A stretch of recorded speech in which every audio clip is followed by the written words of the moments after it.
आपको पहला ऑर्डर मिला, अगर मैं बात करूँ तो? जी मुझे समथिंग 6 या 8 मंथ बाद 6 to 8 months लगे आपको to taking the first order itself. और कौन सी कंट्री से था वो ऑर्डर? कुवैत से। कुवैत से ऑर्डर आपका पहला आया। आपने कितने कॉल किए होंगे शायद, अगर 6 महीने की बात करूँ तो, और उसके बाद आपको सक्सेस मिली? सर कम से कम 1000 जैसे तो कॉलिंग हुई। My God, it's good.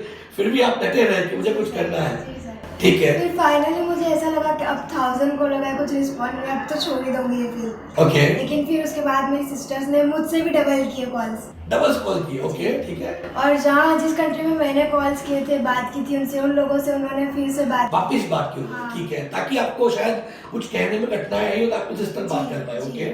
तो फाइनली उनसे कुवैत का उन्होंने कन्वेंस कर लिया और उनसे फाइनल हो गया। बट बायर रेडी हो गया, क्योंकि एक्चुअली आप जहाँ तक मैं जानता हूँ आपका कोई बैकग्राउंड भी नहीं है बिजनेस को लेके, उसको लेके, तो बायर कन्विंस हो गया एक्चुअली आपको ऑर्डर देने के जी लिए? एक्चुअली वो भी रेडी तो नहीं थे मुझे एडवांस पेमेंट करने के लिए। Advance payment, okay good. और मुझ पर ट्रस्ट नहीं कर रहे थे। 4-5 दिन तक तो हमारी ऐसे ही बात चली ओके कि हम एडवांस पेमेंट 50% ही करेंगे, लेकिन मुझे 100% ही चाहिए था। Okay, so it was 100% itself. Okay, फिर उन्होंने फाइनली ऐसा बोला कि ठीक है बिस्मिल्लाह बोलकर मैं आपको पेमेंट करता हूँ, ओके, बाकी अल्लाह है, ऐसा बोलकर उन्होंने पेमेंट कर दिया। As a woman entrepreneur what would your message to girls? Because see बहुत बार ऐसा सोचता हूँ मैं, क्योंकि हमारे यहाँ पे अगर बात करूँ 90% पार्टिसिपेंट होते मेल ही होते हैं जी राइट, हार्डली 8-10% लड़कियां होती है। तो आपको क्या लग रहा है लड़कियों के लिए सच में ये एक्सपोर्ट का बिजनेस है? जी क्या मान रहे हो आप? मुझे ऐसा कैसे कह सकते हो कि लड़कियों के लिए भी काम का है ये लड़कियों के लिए ही ज्यादा काम का है। Oh wow, good ji good to know sir. This. लड़कियां एक्चुअली सब ऐसा सोचती है कि हम तो घर में ही बैठ रहे थे, सही बात है। तो उनको ज्यादा ये करना चाहिए क्योंकि ये लैपटॉप पर ही काम होता है। सुपर, यानी घर बैठ के भी वो आपके काम टाइम में कर काम कर सकते हो। Super good. उनको जब फ्री हो तब वो काम कर सकती है। सुपर। और ऐसा बाजार वगैरह जाना तो वो अपने भाई या किसी को भी साथ ले लेकर जा सकते हैं। सकती सही बात है। तो मेरे हिसाब से तो सबसे ज्यादा ये वुमेन्स के लिए ही होना चाहिए। Awesome, great to know this. So it is a new story to listen की लड़कियों के लिए ही राइट, ये बहुत जरूरी, क्योंकि उनको भी कम्युनिकेट करने में सबसे बड़ा एडवांटेज अगर बात करूं तो टाइम का है कि अगर आप जो भी टाइम में अवेलेबल हो उस टाइम में आप काम कर सकते हो। Seriously great story to no.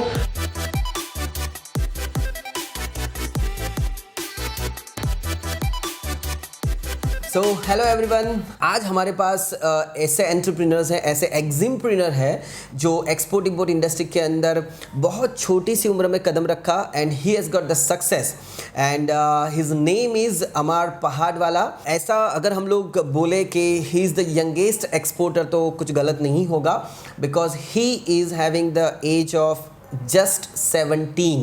Just tell us about yourself, your family background and your business background, what you are doing. I have a business family, so we've been in the luggage industry for the past 25 years. Okay.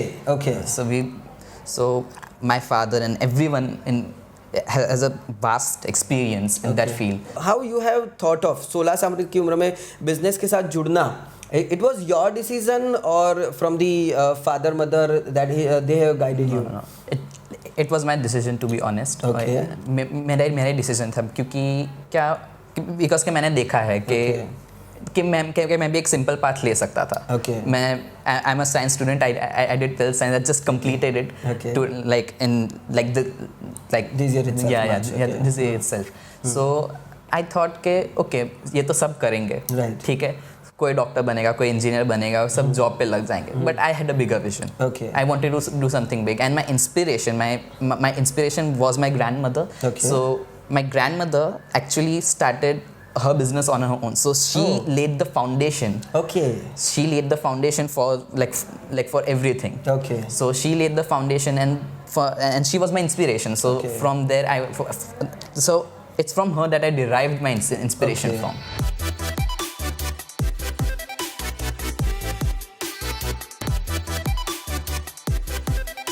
फिर first shipment में तो मैंने loss किया था. Okay, you made a loss. Yeah. तो डर नहीं लगा कि यार एक्सपोर्ट करने से लॉस हो जाता है? नहीं, डर तो था मेरे को. मैं फर्स्ट शिपमेंट करके स्टॉप हो जाने वाला और था. मैं जान सकता हूँ कितना, अगर बताना चाहो कितना लॉस किया होगा? अराउंड 2 किया था. 2 लाख रुपए का लॉस Yeah. किया। फिर भी आपको, क्योंकि बहुत सारा ऐसा होता है कि सर मैंने एक बार लॉस कर दिया तो सर अब तो मैं एक्सपोर्ट करने के लायक नहीं हूँ। नहीं, मैं आपको ऐसा डर नहीं लगा कि 2 लाख को रुपए डर का लगा loss? था और मैंने ना ही बोल दिया था कि मैं एक्सपोर्ट नहीं करूँगा। Okay good. But my dad wants कि नहीं तू कर. Okay. इसमें कई सारी जगह होगी, तो 1 या 2 बार करेगा, एक्सपोर्ट लॉस होगा, नो इश्यू। ओके, बट इसमें से वे निकाल के कहाँ पे लॉस बचा सकता है तो। Super. This is a very good set of example for everyone कि कोई भी नई चीज कभी भी करते हो, it always takes time to make it profit. कोई भी नई फैक्ट्री भी लगाते हो तो 6 से 8 रुपये लगता है उसको प्रोडक्शन निकालने के अंदर, राइट? It's wonderful. सो फिर आपने कैसे रखे रहे उसके अंदर? उसमें मतलब जैसे मैं सेगमेंट्स बना दिए। ओके, कि फैक्ट्रीज है तो फैक्ट्रीज में 5 फैक्ट्रीज ऑप्शनल में रखी है। ठीक है। CHA है तो 5 CHA ऑप्शनल Okay, में रखी है। good. फिर उन सब से मैं कोटेशन मंगवाता था, ठीक है। और फिर उनमें से मैं देखता था कि भाई किसके चार्जेस कौन से कम है। ओके, और अकॉर्डिंगली आप चूज करते थे? अकॉर्डिंगली चूज करता था। फिर उसमें से एक अपना लिस्ट बनाया कि ये वाले चार्जेस यहाँ तक कम हो सकते हैं। Okay, and then you started making the profits. Correct. But अगर वापस मैं आपके पहले वाले कंसाइनमेंट के लिए जाना चाहूंगा, तो जो आपने पहला कंसाइनमेंट किया, was it really exciting for you कि पहली बार एक्सपोर्ट कर रहे हैं? कि पापा तो इतने साल से इंपोर्ट कर रहे थे। ऑर्डर आया तब तो ऑब्वियसली आई वाज एक्साइटेड। क्योंकि आप जैसे आपको बताया आपका बैकग्राउंड ऑलरेडी इंपोर्ट का है, राइट? तो एक्सपोर्ट का पहली बार का ऑर्डर आया, so how was your feeling about that कि आप पहली बार एक्सपोर्ट का ऑर्डर आया? आई एम श्योर कि एक एक्साइटमेंट होगा आपकी लाइफ में। एक्साइटमेंट था। इवन वो रात में सोया भी नहीं था। मुझे Oh, order is it good? 2 o'clock मिला था। ठीक है, मेरे डैड सो रहे थे, हाँ, तो हाँ। वो 7 o'clock जाग गए। ठीक है। तो मैंने उनको बोला कि डैडी फर्स्ट कंसाइनमेंट ऑर्डर आ गया। और अगर आप शेयर करना चाहो कितनी वैल्यू का था या कुछ शेयर करना चाहो? It was in $20,000। $20,000 का पहला आपने ऑर्डर लिया। Okay, great. And that was a nightmare की तरह, सोने की इच्छा नहीं हुई हाँ। यार एक्सपोर्ट का ऑर्डर आया। That's excitement. नए एंटरप्रेन्योर की सबसे बड़ी एक्साइटमेंट वही होती है। तो फिर आपने जो अब अगर हम लोग बात करते हैं कि कंसाइनमेंट के वक्त की, तो ऑर्डर आ गया, उसके बाद बोला कि थोड़े आप नर्वस हो गए, राइट? कंसाइनमेंट भेजने के बाद उसका रीजन क्या था एक्चुअली? उसका रीजन ये था कि जो मैंने यहाँ पे कैलकुलेशन लगाई है, हाँ। अगर वो कैलकुलेशन इम्प्लीमेंट हो जाती है Okay. तो कोई दिक्कत नहीं है। ठीक है। बट अगर नहीं होती है Okay. तो प्रॉब्लम नहीं है। बट आई गेस आपने प्राइस तो फिक्स करके भेजी थी? प्राइस फिक्स करके भेजी हाँ थी। जी। बट जैसे मैं बताया कि ओशन फ्रेट, हाँ। अभी जो मैंने ओशन फ्रेट लिया था वो अराउंड 15 डेज या तो 10 डेज का ही था। ओके, बढ़ गया शायद। बढ़ गया। ओके, फिर यहाँ पे जो वेयर हाउस चार्जिंग था, तो मुझे लगा कि भाई ये 10 डेज में हो जाएगा या तो 7 डेज में हो जाएगा। बट ना मुझे डॉक्यूमेंटेशन का कोई पता था। Okay. और जो मेरा CHA था, तो उन्होंने भी ये बोला कि भाई हाँ एक्सपोर्ट हो जाएगा, कोई टेंशन सही नहीं। बात है, सही बट उसकी लाइफ का भी ये फर्स्ट कंसाइनमेंट था एक्सपोर्ट ओह, का, I see. तो वो मुझसे शेयर नहीं किया उसने। Okay. That is why you were just wondering Yeah. यार कि इस पे कैसे प्रॉपर्ली चला जाए, मेरा पैसा आ जाए। Correct. So what was the payment terms you discuss with the buyer? 30% advance, 70% super. So there was no, एक तो रिस्क तो नहीं था हाँ। कि माल भेजो तो पैसा नहीं आएगा। बट इशू ये था कि हाँ। मुझे कुछ भी नहीं पता था नहीं, डॉक्यूमेंट्स कैसे होते हैं। अंडरस्टैंड दैट, बिकॉज़ तो नए एंटरप्रेन्योर की सबसे बड़ी चैलेंज होती है कि वो डॉक्यूमेंट को लेकर डरते हैं, बल्कि कैसे डॉक्यूमेंट होता है। आई एम श्योर कि जैसे जैसे आपने उसको यूज करना चालू किया होगा, that is become very smooth.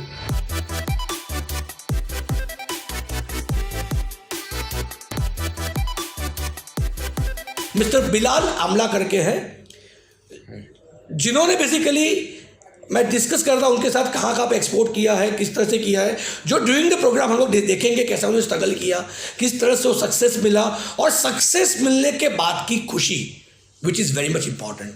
मैं सबसे पहले जानना चाहूँगा कि क्या आप पहले से ही एक्सपोर्ट कर रहे थे या रिसेंटली आपने सोचा कि एक्सपोर्ट करूँ मैं?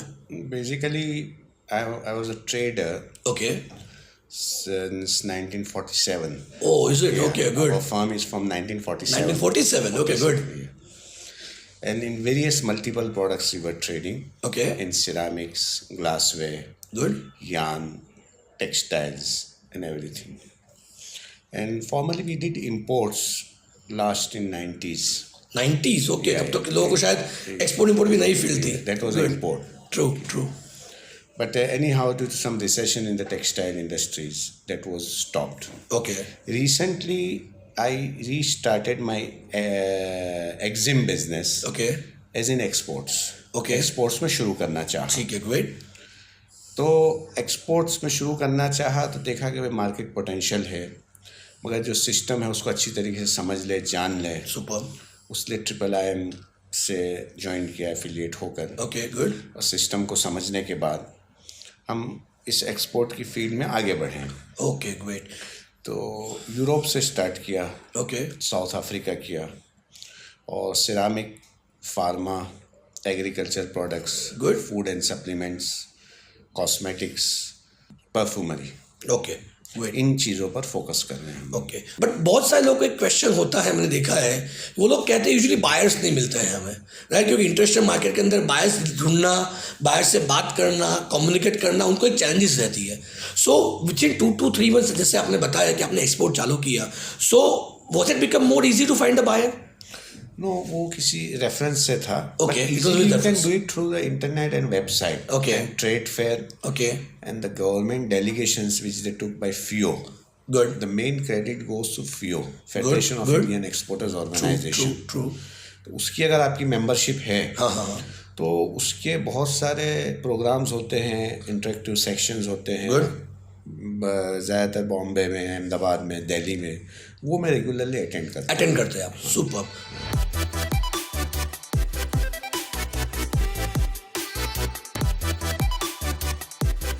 सो लोगों को एक्सपोर्ट इंपोर्ट में आना चाहिए नहीं चाहिए? आपका पूरा बैकग्राउंड अलग है, अब computer engineering, father government servant, उसके बाद एक्सपोर्ट में आए, लोकल बिजनेस आपने बहुत सारे ट्राई किए, और अब आप एक्सपोर्ट में सक्सेसफुल एक्सपोर्टर बन चुके हो।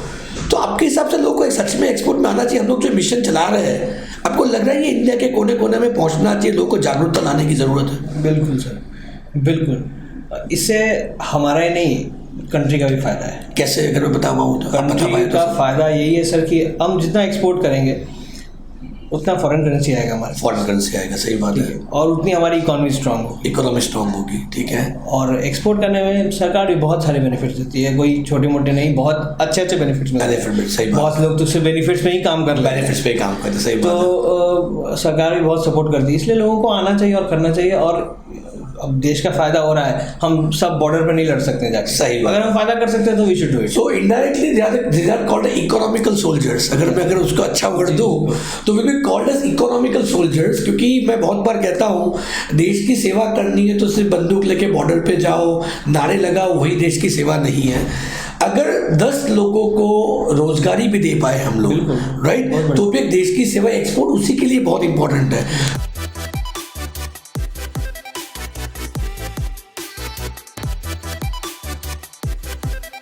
मेजॉरिटी के पार्टिसिपेंट हमारे होते हैं, वो पहले स्टेप में ये कहते हैं कि अभी नहीं हो पा रहा है, कुछ नहीं हो रहा है। तो आपको ये पहला स्टेप लेने के लिए क्या क्या एफर्ट लगाए आपने? क्योंकि आपने बहुत लोगों से बात की होगी, तब जाके एक क्लिक हुआ होगा, अगर मैं गलत नहीं हूँ। तो कितने लोगों से प्लान करते थे और कितने लोगों से बात करते थे डेली बेसिस? यहाँ पे हमारी फील्ड में एक्सपोर्ट के लिए ब्रोकर्स है, ओके, तो उनका हमने कांटेक्ट किया, उन्होंने भी हमारा कांटेक्ट किया। Very good. फिर उन्होंने उनकी टर्म्स कंडीशन हमारे पास रखी Very कि आप इस तरह से माल बेच सकते हो हमको, मगर एडवांस नहीं मिलेगा, क्योंकि वो हमको नहीं जानते थे। सही बात। मेन प्रॉब्लम एडवांस का था भाई, 10% या 20%। एक बार हमने पूरा माल बिना एडवांस के बेच दिया तो वो भी थोड़ा रिस्क है। रिस्क था, मगर हमको यहाँ से सिखाया गया था कि भाई BL हमारे पास है तो हम कुछ भी वो कर सकता नहीं है। तो एक ये रिस्क लेके हमने पहले ही 1 करोड़ का रिस्क लिया था। जब पहले ही कंटेनर भरे तो 1 करोड़ का रिस्क लेके माल बेच दिया। बोले BL तो हमारे पास सेफ है, वो कुछ माल नहीं ले सकता है। तो इसी हिसाब से एक रिस्क लेके शुरू किया था। तो आपके हिसाब से लास्ट 2.5-3 साल की अगर बात करूंगी, तो पहला भी कंसाइनमेंट के, तो क्या क्या चेंजेस आपको लगी कि और थोड़ा बेहतर कर सकते हैं? मुझे हमेशा एक बंदे को रहता है कि आज मैं चाहे 250 कंटेनर में, मेरी कैपेसिटी 500 कंटेनर करने की थी और मैं कर ही सकता हूँ। तो आपके हिसाब से ऐसे यंग एंटरप्रेन्योर जो एक्सपोर्टर्स हमारे हैं, उनको आपके हिसाब से क्या क्या चैलेंजेस आपको लगी जो एज एन एंटरप्रेन्योर जो पहली बार कर रहे हैं उनको ध्यान देनी चाहिए? पहले तो हमने जो कोर्स किया है तो उसका हमको बेनिफिट लेना चाहिए। यहाँ से हमको सब नॉलेज दिया गया है ठास ठास के भर के, ठीक है। तो एक कहावत है कि जो बर्न करेगा वो अर्न करेगा। पहले आप ऐसा सोचोगे कि भाई मैं पहले पैसा कमा लूँ फिर खर्चा करूंगा, तो ऐसा नहीं होगा। आपने बताया था कि आपको एग्जीबिशन में पार्टिसिपेट करना पड़ेगा, वेबसाइट करना पड़ेगा। ऐसे भी अगर किसी बायर ने हमारे पास अभी कोई सैंपल मांगता है तो 5,000 रुपया खर्चा होता है, 10,000 होता है, कुछ भी, हम उसको सैंपल भेज देते हैं। ये नहीं सोचते कि हमसे ऑर्डर मिलेगा या नहीं मिलेगा। एक बार उसको हमने इतना खर्चा करके भेजा, वो सोचता है एक जेन्युइन पार्टी है, फिर हमको इसलिए ऑर्डर मिलता है। तो अभी 250 कंटेनर पर पहुंचे तो उसको हमारी क्वालिटी अच्छी लगी, हमारा नेचर अच्छा लगा, हमारा एथिक्स उसने देखा कि ये सही पार्टी है, तो आगे जाके वो हमको और काम के लिए भी वो करता रहेगा, ऑर्डर मिलते रहेंगे। ओके, तो ये अभी ये जो सारे आपके ऑर्डर आए क्या सर यहाँ आपकी फैक्ट्री में बैठ के ही आए कि आप भी कहीं बाहर गए, एग्जीबिशन में गए, लोगों से मिलना हुआ, या सिर्फ आपने कॉल करके ऑर्डर आ गया आपके? मुझे बहुत बार ऐसा लगता है लोगों को, मैं यहाँ से 50 बायर को 500-300 बायर को कॉल कर लिया और मेरे पास ऑर्डर आ जाएगा। कि आपने कुछ उसके ऊपर भी कुछ एफर्ट लगाया उसके एक्स्ट्रा? एफर्ट्स में तेंद्र भाई ने पेरिस में था एग्जीबिशन सेल्स सियाल में ओके उसमें पार्टिसिपेट किया था, तो उसमें भी एक मिला था कस्टमर। फिर सिपाल का बोला जो सेनेगल में हाँ, तो उसमें भी एक बार 2 बार हमें मिले, एक राइस का और एक मस्टर्ड सीड का। उसमें सर मुझे ये सीखने को मिला कि सामने वाला जो बायर है आपको उसकी लैंग्वेज आती है। जैसे कि हम अफ्रीकन कंट्रीज में कर रहे हैं तो वहाँ फ्रेंच कॉलोनी है, तो हम फ्रेंच क्लासेस कर रहे हैं, अभी फ्रेंच बोलने के लिए हमको थोड़ा थोड़ा अभी आ गया कि उससे बात कर सकते हैं, तो उसको अपनापन लगेगा और उससे आपको थोड़ा ज़्यादा फायदा हो सकता है।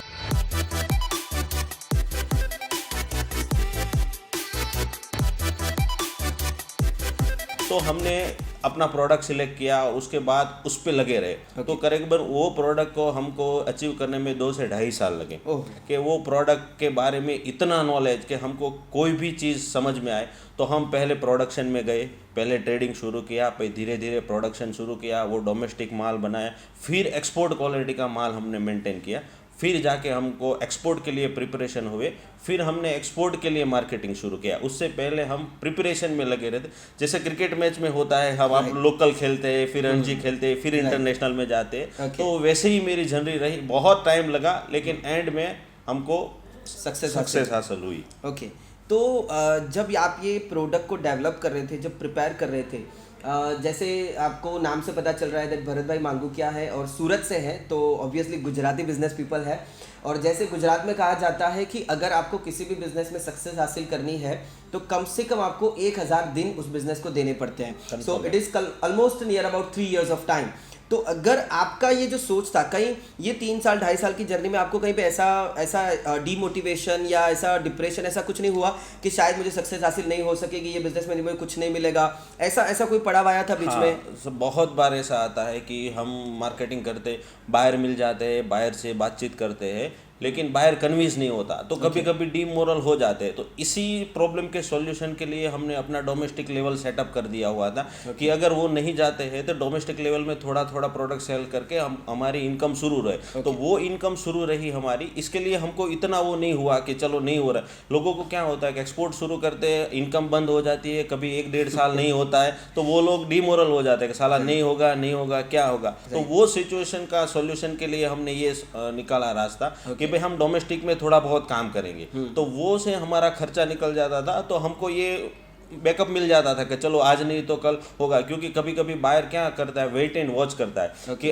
आज से हमने 2015-16 में जो बायर के साथ बातचीत किए हुआ था वो आज हमारा कस्टमर है। वो 2-2.5 साल हमको देखता है। कोई भी बायर हो, उसको एडवांस देना हो या कुछ भी करना हो, तो वो पहले कंपनी की रेपुटेशन देखता है। तो हम बताते हैं कि हमने 2015 में ही कंपनी शुरू की है और 2016 में वो बायर खरीदेगा नहीं।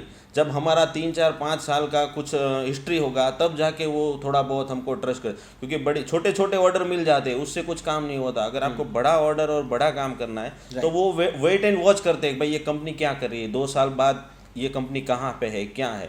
तो वो ज़्यादा होके हमको 2019 में कुछ हासिल हुआ।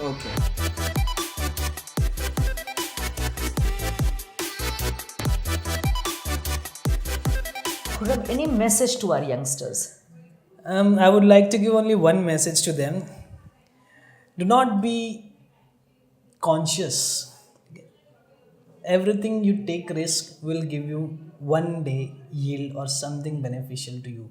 Whatever, if you are also failing in your field, don't take it as a failure. Take it as an investment. All right. It is your investment for your future, because you are getting an experience from that which will help you in your future exports or any other consignments or any other in part of your life. So that's what I want to say. Don't be afraid of any failure. Take your failure as your progress and just go on. This is a huge field, and I'm surely with their guidance, I am damn sure that you are one day going to be a big exporter one day. आप college में जाते हैं, MBA पढ़ते हैं, BBA पढ़ते हैं, engineering पढ़ते हैं, कोई आर्किटेक्चर पढ़ता है, फीस लगती है. So this is an investment. This fees is not seen as expense. This fees is not seen as loss. अगर आप फेल भी हुए तो काफ़ी सारी नॉलेज मिलती है, आप दोबारा एग्ज़ाम दे सकते हैं. खुर्रम हमें यही समझाना चाहते हैं कि please do not be afraid. आपका फियर फैक्टर निकाल दीजिए और आप कभी भी कहीं पर भी ज़रूरत पड़े, IIIM is always and any time with you.